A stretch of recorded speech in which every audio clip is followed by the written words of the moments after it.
Hello and greetings and salutations, my dear friends, my dear humans. Welcome to the GS Podcast episode 5. I appreciate you being here. Wherever you are, maybe you're sitting home, pulling up on YouTube. Maybe you're in your car, driving home from work. Driving to work, maybe you're on the stair climber at the gym, whatever you got going on, I appreciate you listening. I appreciate your ears. I appreciate you as a fellow human being.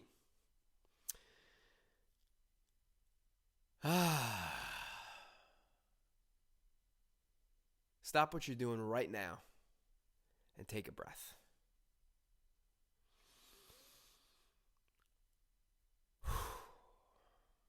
Just take a breath. I don't care what's going on. Take a breath right now. Feels good. Feels good to take that breath. That breath connects me back to my happy place, I got to tell you. Life has been very interesting. Life has been very full. Life has been intense, and I am looking forward to sharing today. Specifically, I've had a lot on my mind about the mental game right now. Like, the mental game that I'm going through right now is very, very, very interesting. I've talked a little bit about this. I'm going to keep talking about it. Let me take a few steps back.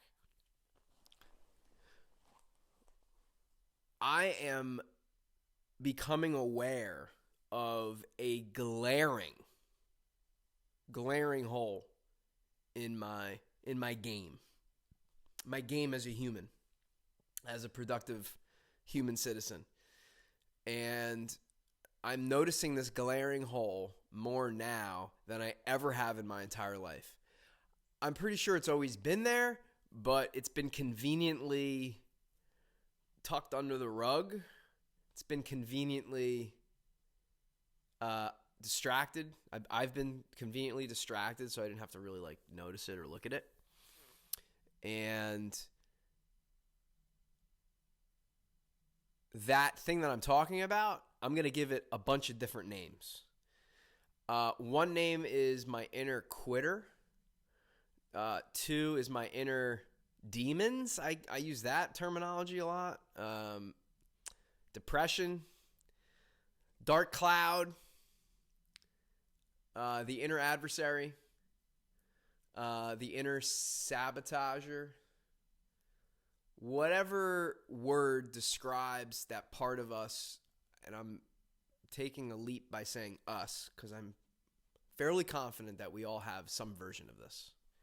Whatever that thing is that comes in and basically tries to tell you that what you're doing is no good, that you're no good. Anything that comes in to sort of squash your progress or try to trick you into doing something else instead of what you had planned or what you've wanted to do. Whatever that is. For me, lately I've been calling it my inner quitter. And I got that term from a guy that I follow named Tim Kennedy. Tim Kennedy MMA, that's MMA, like mixed martial arts, is a guy that I follow on Instagram, on podcasts. He's just a fascinating guy. He's an intense motherfucker. He is an Army Ranger, U.S. Special Forces. He is a bad motherfucker. And he calls it his quitter, the inner quitter, and he talks about killing his inner quitter. Now, it's kind of I don't like to use the terms of like killing and murdering, and I do in like fun ways, but like it works for me. I have this inner quitter that is showing up in my life. It's an inner negative thing. And honestly, it takes a lot of courage right now for me to share all this because it's kind of vulnerable, honestly. I didn't know that it was this intense. But it shows up in my life now more than it did before because I don't have anything distracting me from it. I have spent years working, 40, 50 hours a week for an employer or whatever I've been doing. And that has taken most of my bandwidth and my energy and my focus and my attention.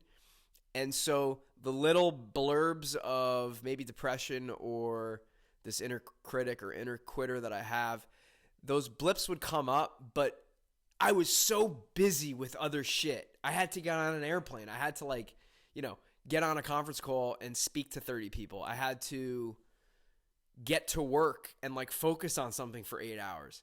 And so that stuff just never made it to the conscious level. It just kind of all stayed stewing back there. I've been back from Hawaii now since June. So I've been back June, July, August, September, October. This is month 5 that I've been back. And so I still haven't, I still officially have not been back longer than I've been gone this year. So I'm giving myself a little slack there. But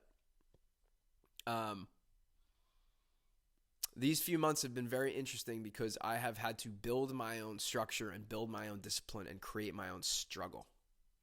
And the days and the weeks that go by where I'm not doing that, that's when the demons come. That's when the demons come. Another way to look at this, though, is it's not the demon. Another way to look at it is it's this higher part of ourselves that we all have. This higher part of me knows what the fuck I'm doing here, knows what my mission is, knows what I'm supposed to be doing every day. There's a high knowing. And when I'm not living that, when I'm not making choices in my day-to-day as a human to live that, I feel depressed. Or in other words, what's it depressed, just crushed, gravity's down on me. I can't move. And I think part of it is because I've stepped out of the flow. I've stepped out of the wind that's carrying me. I've stepped out of the stream that was there. And for me, exercise, physical exercise, whether it's weightlifting or cardio or martial arts or, swinging kettlebells, going for a run, those things have always been a way for me to meet this inner resistance in a very real way. It's always been a way for me to address it head on. But if I'm being honest, it's only in the last couple of years that I have really started to go deeper with my workouts. And when I mean deeper, I mean mentally. And what I've been experiencing lately is very interesting. So I've been running a lot lately. And by the way, I've been getting a lot of questions about a lot of comments and questions about my body shape. Let me just come out and say, I am 137 pounds. I have 7% body fat. That is a vast difference from what I used to be. And I'm not saying that in a way of look at me, look how great look at all this weight I lost. No. I'm not saying anything like that. I'm just speaking the facts. When I was in high school, I was 135 pounds. And I hated how small I was. I'm a small human being. Everybody knows me. I'm 5'5". On a good day, I'm 5'5" and a half. If I've done yoga that week. If I'm wearing shoes, I may tip over 5'6". I'm not a large man. But when I was young, I hated that I wasn't large. It was a real fucking problem for me. And the only way out was to lift weights for me. I saw that that was a way out. And so I began lifting weights when I was 13 years old. I was 135 pounds. I was when I started working out, I was 114 pounds. And I started lifting weights, and within a year, I was 125 pounds. And then another year, I was 130 pounds. And then when I graduated high school, I was 138 pounds. And I was really into weightlifting. And I weightlifted from then on until I was, 30 years old. And really intensely from 15 until 22 is when I really, really was into it. And at my heaviest, I was over 170 pounds. I was benching over 300, squatting almost 400. I was very, very I was eating massive amounts of food, 3, 4, 5 meals a day. I was drinking alcohol, 3, 4, 5 times a week. I was eating calzones and Domino's pizza at 2 a.m, 2, 3 times a week. That was my lifestyle for a long time. And I'm not saying any of this is like, that was me then and look at me now. No, it just is what it is. That's how I lived. And honestly, I don't regret any of it. I love calzones and I love Domino's, okay? And I recommend everybody stuff their face at 2 a.m. every now and then with a pizza. It feels good. Just make sure you go do something to counterbalance it the next day. But the point is, over that time, that was what I was doing. And so I was 170, at my heaviest, 175 pounds, and I walked around at about 165 was kind of my weight. So that's 30 pounds ago. I wasn't 300 pounds and I lost 50 pounds. I was 160. That's not that heavy to begin with. But on somebody who's small like me, just height-wise and also just my frame and my just bones, everything, I'm a little person. I'm not a big person. I'm not a little person, but you know what I mean. I'm not a large man, and so 30 pounds on a small frame is a lot of weight. And I was never able to do cardio when I was into bodybuilding. It was all about lifting heavy weight as much as I could. I wanted to be big. I wanted to fill out my shirts. I wanted to fill out my pants. I wanted to be muscular, and that was where I found a lot of peace and validation in myself. I look in the mirror and see how big my muscles were, and I would feel good about myself. But if you put me on a track, if you told me to go run, if you told me to do anything cardiovascularly, basically from the age of 20 until 28, I wasn't able to. I had no cardiovascular fitness. If I would try to run, I would be done 3/4 of a mile in. If I could make it to a mile, that was a miracle, but I would usually throw up. When I was taking police examinations that was 2006, 2005, 2006. I was taking police examinations. I had to run the 1.5 miles in 10 minutes and 49 seconds. That's not that hard. If you do any training, 10:49 on a 1.5 miles is not hard. It's like a 9-minute mile, I had to train for weeks to get myself to run a 9-minute mile. That's where I was cardiovascular. I was big. I had muscles. I could bench 300 pounds. But if I had to go run down the street, I was going to have a fucking heart attack. That's the truth, okay? That's the truth. Fast forward to getting into my 30s. I kind of divorced weightlifting at some point in my 30s. I just got tired of going to the gym. I got tired of getting hurt. I got tired of it. And so I stopped weightlifting and I got into yoga. I started focusing more on stretching, flexibility, speed, and I got into martial arts again. I took Taekwondo as a kid, did it a little bit again in high school and in college, took almost 10 years off, and then got back into Taekwondo when I was 30. Okay. So basically from 30 to 34, I never lifted weights. I mean, a little bit, but I could probably count, maybe I lifted weights 30 times over the course of 5 years, something like that. What I was doing was I was doing yoga, I was stretching, and I was doing a lot of laziness too. I was doing a lot of sitting around, quite frankly. And I would try to run every now and then. I'd go out for a run. I'd try to do it, but my knees would hurt. I'd have tendonitis in my knees, my elbows, my neck. Like everything would always be hurting. So, so basically,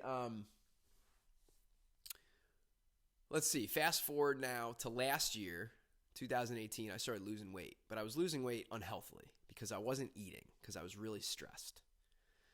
So I started losing weight and I wasn't working out. Oh no, I was working out and I wasn't eating. So I was losing a lot of weight. That was last year.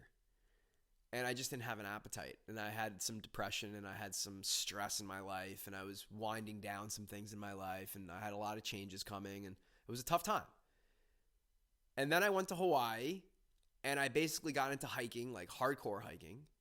And then the hiking evolved into running the hiking trails. Simultaneously, I was also dancing 3, 4, 5, 6, 7, 8 hours a week, depending on the week. I was burning off way more calories than I was bringing in. So I went to Hawaii at about 150 pounds. And when I got back from Hawaii, I was probably about 140 pounds. And that's about where I'm at now. And I'm used to myself being thicker. My shirts don't fit me. I have to go buy new shirts. So they're too big. And honestly, it's been an interesting internal battle for me because I didn't realize how much I had wrapped up in my own image about what I look like. I was very comfortable with muscles. It was nice to have 16-inch biceps so that my shirts could fill out. It was nice to look in the mirror and just see pecs and just size. And it was good to get on a bar and move 345 plates on each side. That's what I needed. And I don't look that way anymore. I do still lift weight. I do very light weightlifting 3 times a week. But most of what I do is running. I have found such a passion in running. And so this is where I'm at. I could run and do unbelievable things in cardio. But the other day I was at the gym. I took a week pass for 24-hour fitness because I'm looking to potentially maybe possibly join a gym so I can get some extra lifting in during the week. Because I have a little gym in my basement, but it would be nice to have a squat rack and those kinds of things. So I go to the gym and I'm doing squats and I'm squatting 60 pounds, 70 pounds. Yeah, not a lot of weight. But again, put me on the road and I can go run a 5-6 mile run and I can get done with that run and I can sit here and catch my breath immediately. That's where I want to be.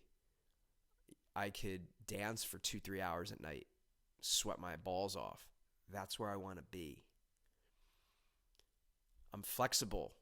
I'm working on, opening up my hips and getting higher side kicks. That's where I want to be. I'm not concerned about putting on all this weight so that I can get big. I'm gonna probably get a little bit bigger as I work out more, as I lift more weights, and as I'm doing more squats. I'll put on weight, but that's not my intention. In fact, my intention is not to look any way. My intention is not to look any particular way. My intention is to just be healthy, eat healthy food, eliminate the junk, sleep at least 7 to 8 hours a night, and exercise every day. That's what I want to do. And whatever I look like as a result of that is the way I look. So I don't know. I felt called to address that because I've gotten a lot of questions and I've gotten a lot of comments about it. And I just want a little bit of a forum to speak about it. I guess my point is, let's not worry about the way that one another looks. If somebody's put on a few pounds or lost a few pounds, it's the way it goes. If you're truly concerned about somebody, ask. But it's really not anybody's business about somebody's body. Like, if they look a particular way, that's the way they look. And they're making choices, and that's the way they look. And that's it. And I don't want to have to, like, validate myself through the way I look ever. You know, it's just not a fun place to be. So, back to what I was talking about earlier. The inner quitter, that sabotager. So this morning, I had a show last night, great show, and after my shows, like I'm wired, it's hard for me to fall asleep after a show. It usually takes me a few hours when I get home to like unwind, drink some tea, breathe, and just like get to sleep.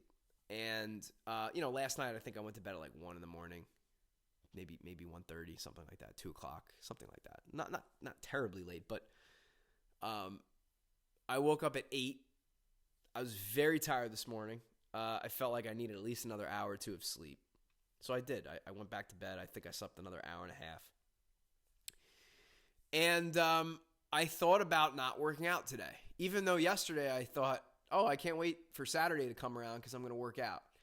But this morning I decided, I'm like, well, I don't think I really need to work out today. I've worked out almost every day this week.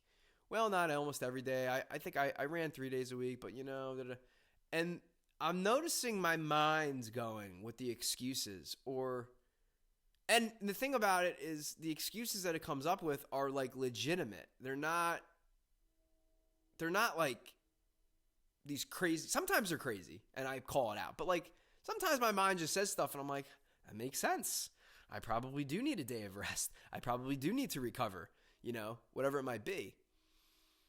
And today I had a little bit of that, and I'm like, well, what if I just go run like a mile? Just little like light recovery, like what do they call it?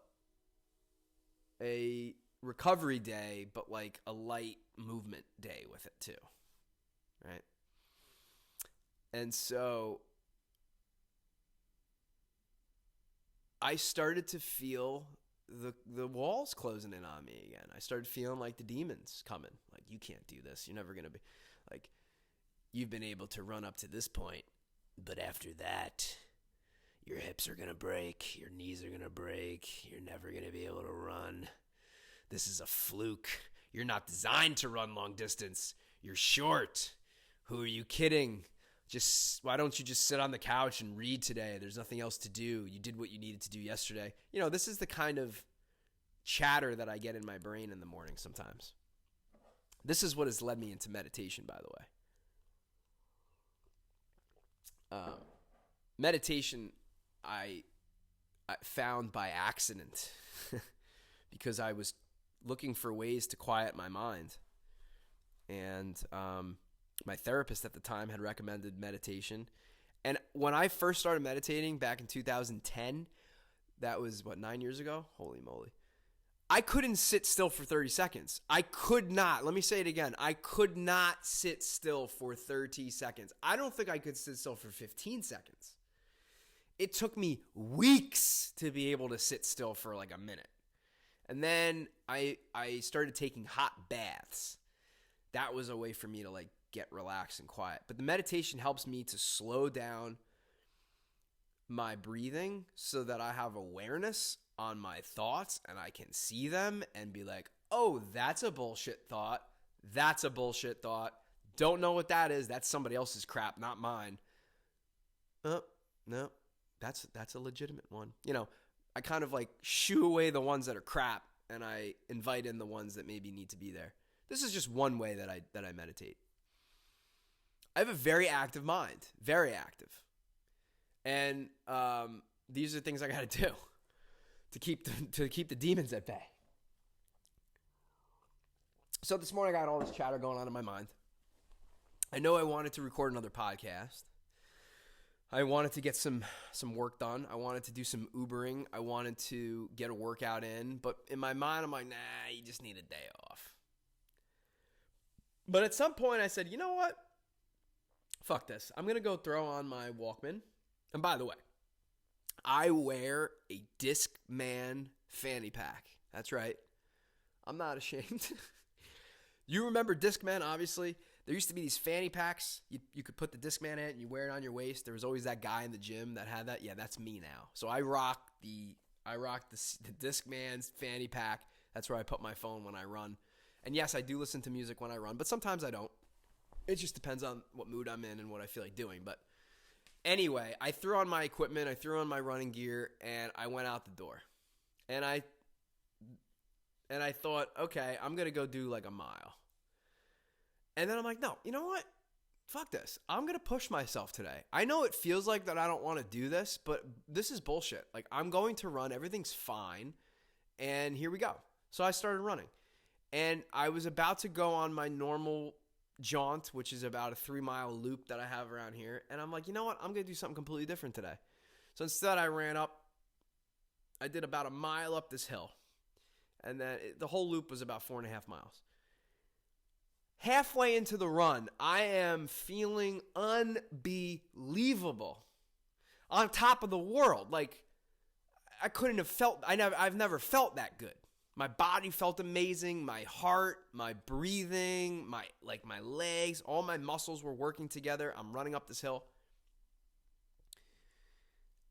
It was an amazing feeling. And I started to think about all the times in my life where I have that voice that's like, nah, you don't need to do anything today. You could just sit on the couch or whatever.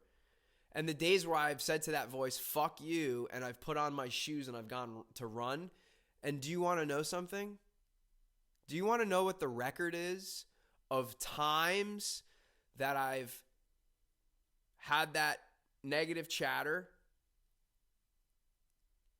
not listen to it, and go out and do the thing? 100% of the time when I go out and do the thing, 100% of the time I'm happy that I did the thing. 0% of the time I'm upset that I did the thing. 0% of the time I am upset in the middle when I'm done with a yoga class. I've never been done with a yoga class and said, boy, that was a waste of time. I've never done a run where I've said, boy, that was a waste of time. I should have sat on the couch. Never. 0. Now, there have been times where I've run and I maybe pushed it a little too hard and I would get, I'd throw up afterwards or I'd get some pain in my knees or whatever. That happens. But I'm talking just like whatever that resistance is, whatever that that gravity is that just kind of keeps you on the couch. Keeps you there. Nah, I don't need to do it. Like that's horse. It's baloney, ladies and gentlemen. It's baloney. And I've known this to be true, but I got to tell you, I'm experiencing it on a daily basis. And now I kind of look forward to it. Like I look forward to what is it going to say today? How is it going to doubt me today, What do you think I can't do today? You don't think I could do this thing? Okay. I'm going to go do it now. And I'm not doing it because the thing's saying I can't. I want to do the thing. And so I go do the thing. You see what I'm saying? The other experience that I have is I feel great. And I'm like, I can't wait to get my shoes on and I can't wait to go running.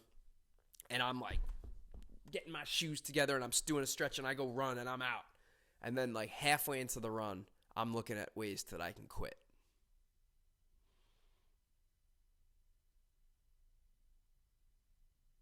There are those days too.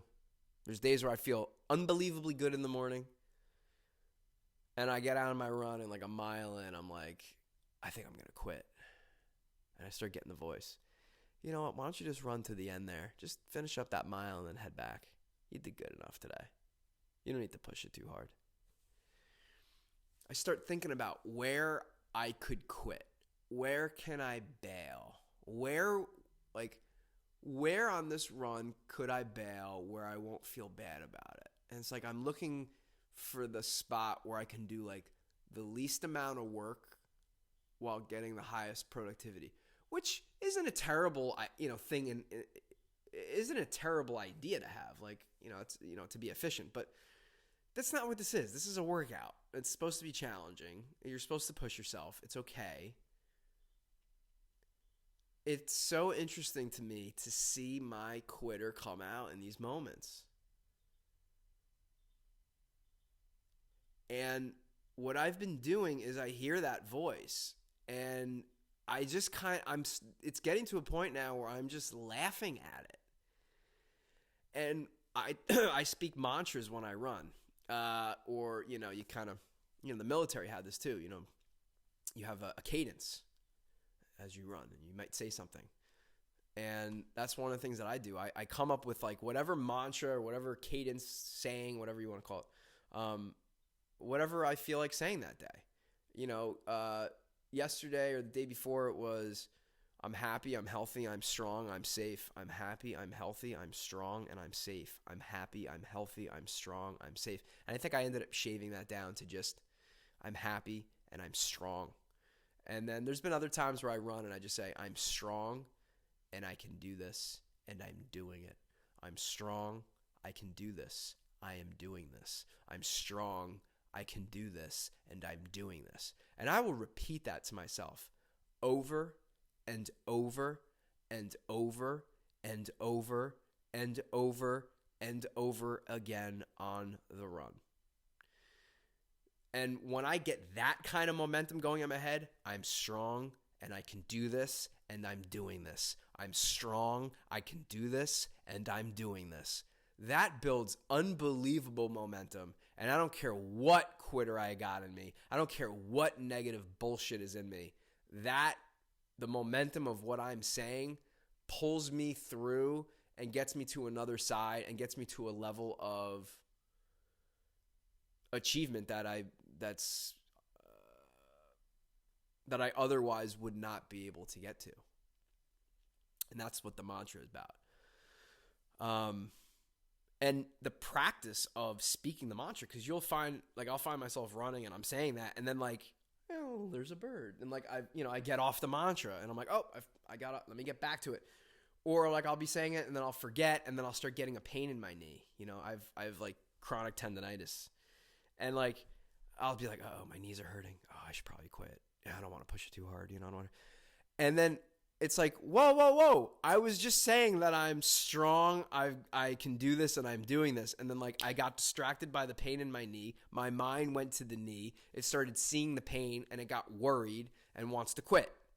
So instead, what I do is when I feel a little bit of pain in my body, I bring my breath and my attention to that part of my body. I literally talk to myself. I probably look like a complete lunatic when I'm running. I'm chanting and I'm talking to myself in these weird ways.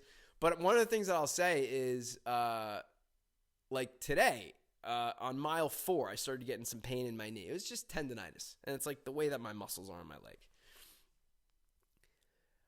I just brought my attention to my knees, and I worked harder to ensure that my step had more cushion, that I was, extending it completely, that I was using the muscle properly. I made sure that my body was straight and that my posture was correct, that my breath was proper. Like bringing all of that attention. Then I'm bringing my attention. I'm speaking to my knee. I'm like, all right, body, the knee's hurting a little bit. Let's give the knee a little bit of support. Let's get behind the knee. And like just by having that positivity to the knee, I get through the run. And I get through it. I move through whatever the pain was. And I continue on. I get back to my mantra. I'm strong. I can do this, and I'm doing it. I'm strong. I can do this, and I'm doing it. And you're kind of brainwashing yourself, essentially, is what you're doing. You're brainwashing yourself. But it's a good brainwash. It's not a bad thing to think that you're strong and capable. It's not a bad thing.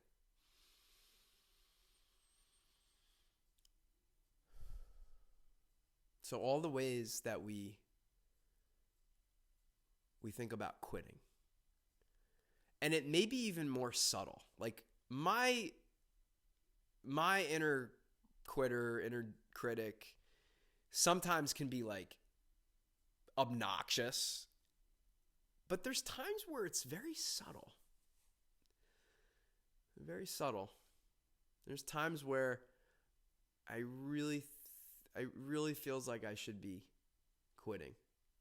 but I'm not supposed to. I've had that that feeling a few times over my career where I feel like I should quit something. And I'm like, no, I started this. I'm going to finish this. Like when I started this, I had an idea, I had a mission.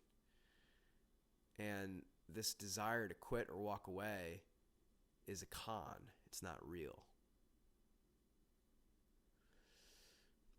So this is the stuff that I'm working on, that I'm looking at every day, and I want to share it because I reckon there's somebody listening to this that has a very similar experience. Maybe it's not as detailed or vivid as mine, but remember, I got nothing else going on. This is what I'm doing. And I am working on myself every day. Every day I give myself the right amount of structure and the right amount of love and the right amount of fun to enhance myself.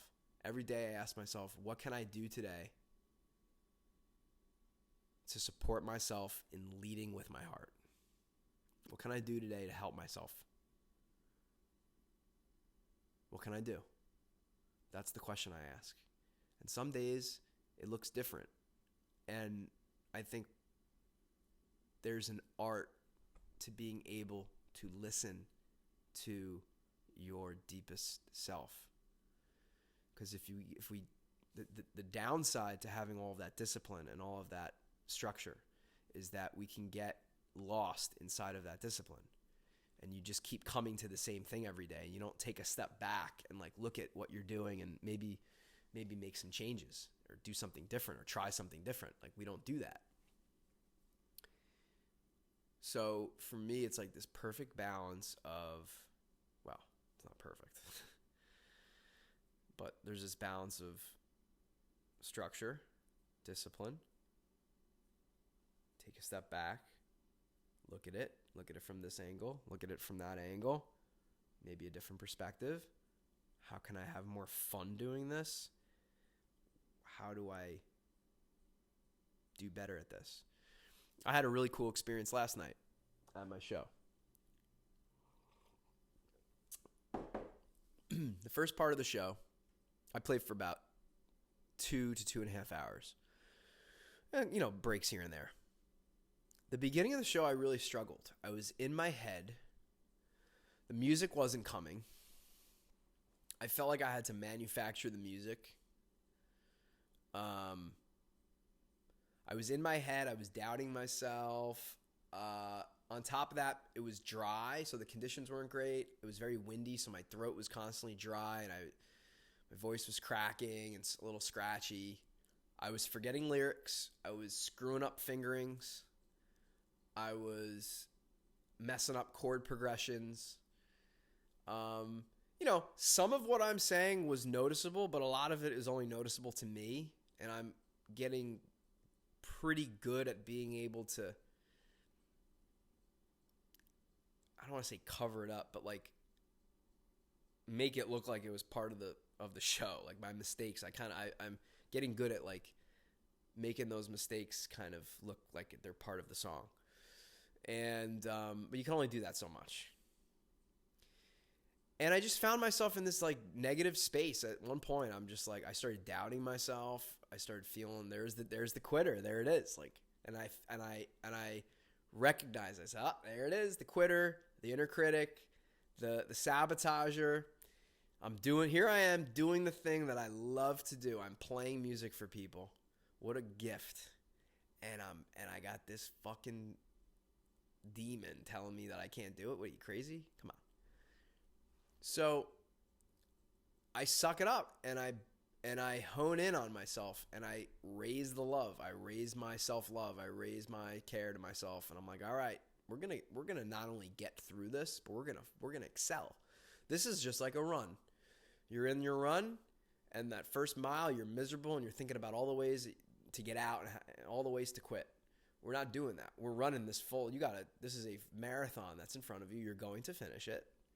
And so let's keep our breath, let's keep moving, let's keep playing the music, let's stay present, and let's go. And that's how I kind of coached myself through it. I kind of worked through my demons. I worked through my junk. And then the second half of the show was amazing. It was so much fun. It was a pretty decent crowd. And at one point, the speakers stopped working, which could mess people up, could have messed me up. But honestly, I love playing like straight acoustic with no mic. Just give me the guitar and let me walk around. And that's what I got to do. And it turned out that the last mile of that marathon was so invigorating and so enlivening. And it really, really brought me to my knees. And some of the strangers that I met last night, I met a couple that lost their daughter last year.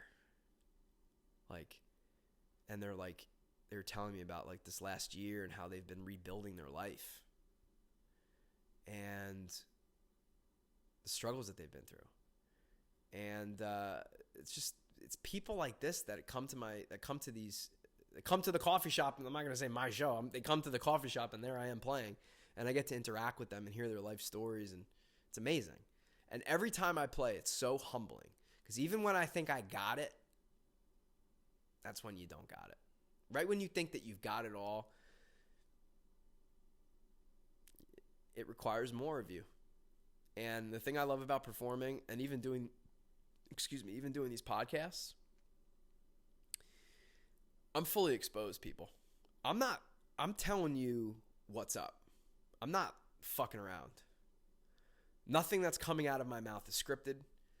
I'm not censoring myself in any way. I'm going to tell you exactly what's on my heart and what's on my mind. I'm always going to be honest. I'm always going to be real. I'm always going to be as vulnerable and as authentic as I can be, because that's the only reason I want to be here.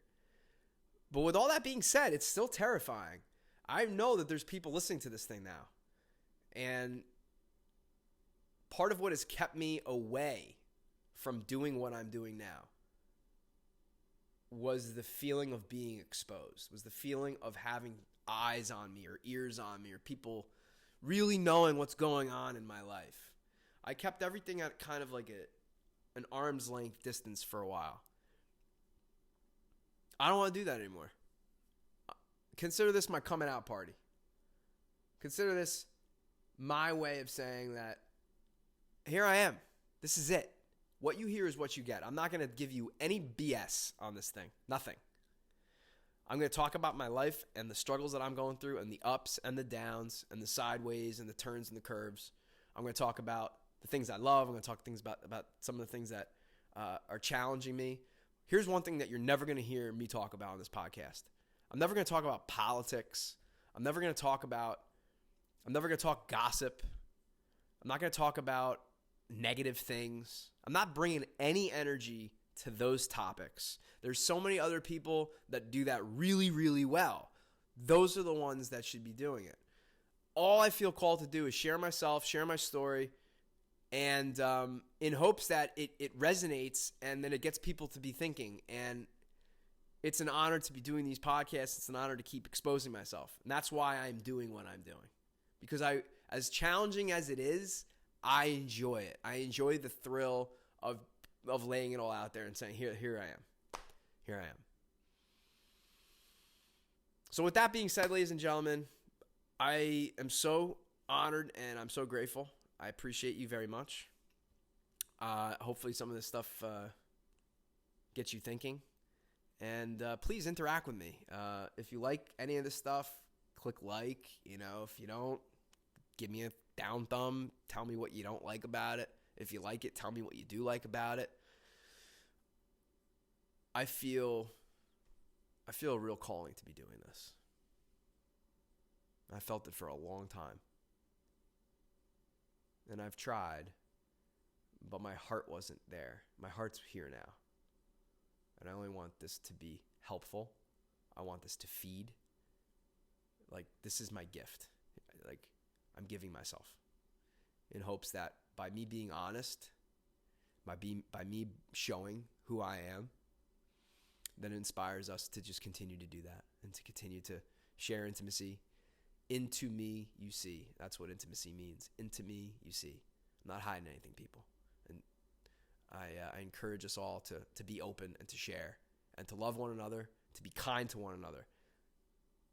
Like, really. People say that, I mean it. Be kind. They don't have to agree with you. Understand that everybody is going to see the world differently. That's why we're here. That's why the universe is playing this game. It's playing this game. It popped out all these figures and all these creations. Trees, plants, humans, animals. We're all here. We're all experiencing this universe and this world from our own perspectives. And to not be kind to somebody because they see something differently, it's kind of silly.